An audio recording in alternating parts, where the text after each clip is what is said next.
the ancient town of Idanre in Ondo State, southwest Nigeria. Perhaps the most spectacular feature in the town are the Idanre Hills, a tourist site that echoes the glorious past of the Idanre kingdom and the huge potential it poses even in the present day, if properly harnessed. As one climbs higher to the summit of the hills, some 682 concrete steps, one can see a clearer picture of the present Idanre while looking several distances down.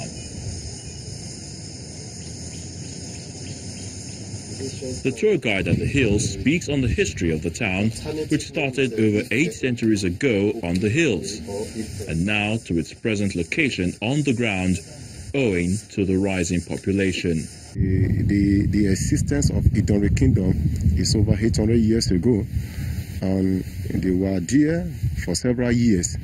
And the moving down to this present location now, as in when they actually moved down to this present location, you know, they have 2 different batches that moved down in some years back.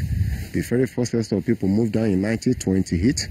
The second set of people moved down in 1933. The tour guide then leads our crew to see some different features on the hills, including the Dagunro spot, where the people used to stand to fortify the town back then.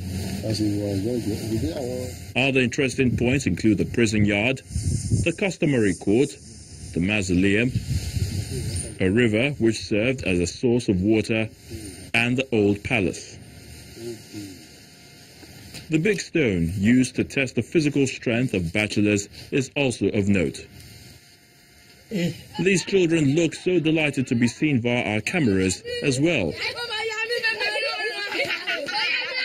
Some tourists who have visited the hills say they appreciate its serenity and want the site to be well taken care of, to serve as a huge tourist attraction to Nigeria and indeed the world.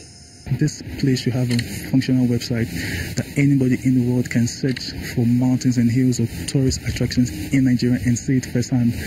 So if they can manage it like this and have it exposed to the world, that's my advice to them. I'm coming from Bulgaria. I'm coming to Nigeria especially for tourism. And I'm so impressed. I'm so impressed. And it's so sad that there is no much advertisement about Nigeria. It's so beautiful country. Yeah, and food is very beautiful too. The Idanre Hills is certainly a place worthy of visit.